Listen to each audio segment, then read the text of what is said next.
Une partie du symbolisme de l'architecture du temple de Luxor, déchiffrée par Schwaller de Lubitsch, n'est que le prolongement de ce qui est représenté dans la salle 13 de ce temple. Et cela révèle un autre aspect de l'enseignement consigné dans cet édifice à propos de l'esprit.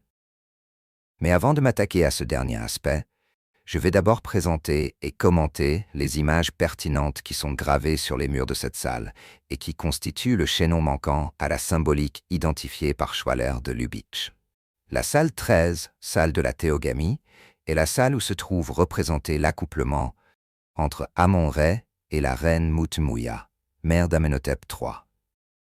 L'image qui montre les jambes des deux protagonistes qui s'entrecroisent est unanimement interprétée comme représentant l'union charnelle.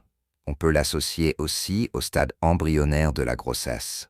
Le dieu à tête de bélier Khnum et la déesse Hathor, qui présente le signe de vie à la reine, indiquent que cette dernière porte l'enfant divin. C'est encore le stade embryonnaire de la grossesse. Le dieu possier Khnum, assisté d'Hathor, façonne en même temps le corps et le cas du futur Amenhotep III. C'est la période du développement fœtal. La reine est ensuite introduite dans la salle de naissance. Et enfin, nous avons le nouveau-né avec son cas.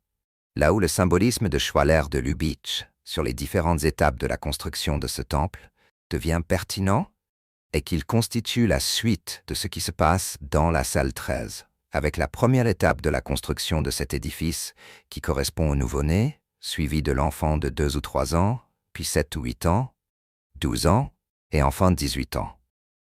Et cet itinéraire, depuis la fécondation jusqu'à la configuration finale de ce temple, révèle l'importance accordée à la morphologie dans le phénomène de l'esprit. Pour l'illustrer, écoutons ce que dit le neuroscientiste et prix Nobel de médecine 1972, Gerald Edelman. Il peut paraître étrange de s'intéresser à l'embryon dans un livre sur l'esprit. Pourquoi ce détour? Tout simplement parce que les règles qui président à la construction de l'embryon conditionnent également la structure du cerveau. En conclusion, l'émergence de l'esprit est un processus qui commence dès le stade de la fécondation. Parce que tout ce qui va conduire à la morphologie est contenu dans le résultat de la rencontre entre spermatozoïdes et ovules. C'est ce que nous disent les neurosciences. C'est aussi ce qui est dit dans le temple de Luxor.